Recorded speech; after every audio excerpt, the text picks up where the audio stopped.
In the first part, we looked at the key principles of organic farming. The use of more natural alternatives instead of chemical fertilizers, herbicides and pesticides or feed additives for livestock. This all sounds great, but there is more to the story. Organic farming isn't all good. The yields are lower because more produce is damaged by pests, and carefully selected chemical pesticides cannot be used. With an ever-growing world population, we have limited land to feed everyone from. So should we therefore just focus on maximizing yields? Or to get the same yields, more land would need to be farmed. Where would this surplus land come from? Cutting down our remaining forests and rainforests? This would be far worse for the environment, both in terms of climate change and biodiversity. A study in the UK found that a litre of organic milk requires 80% more land than conventional milk to produce. That's a lot more land, and makes you wonder whether organic foods are a luxury the world just cannot afford to provide. Interestingly, it has been found that some organic farming methods require more water than non-organic alternatives, a huge problem as droughts become more regular and water more scarce. Organic is not necessarily better for the environment either. Organic dairy farms do actually produce more methane per cow than conventional farms because of the diet of the cattle. Organic cows apparently burp twice as much as conventional cows. As methane is a greenhouse gas, this does not bode well for global warming. You also need to consider the air miles of your produce. In the UK, most of the food is imported.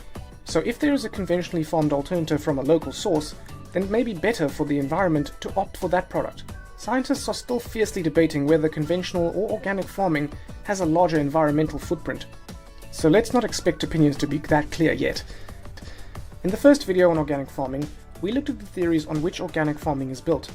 In reality, there is more flexibility on the rules, that as long as you stay within them, you can sell your produce as organic. It is actually a big misconception that organic farms cannot use any pesticides. They can, because without them, the crop yields would be much too low for the farm to be sustained. Organic farmers can use both synthetic and natural kinds of pesticides, but some of the regular pesticide chemicals are banned from organic farms.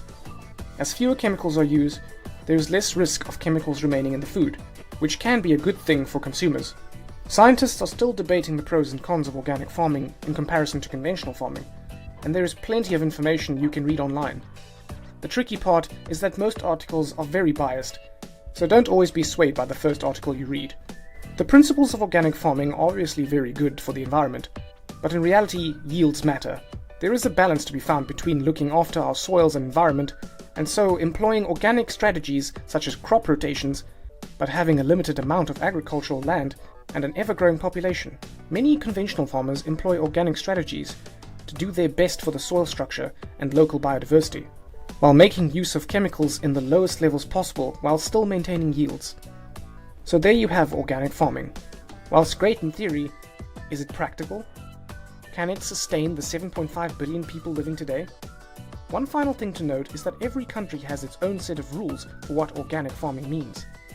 Europe, North America and Australia have quite strict and clear rules, but organic in one country could allow more chemicals than are allowed even in conventional farming in other countries. So don't necessarily be fooled by that organic label.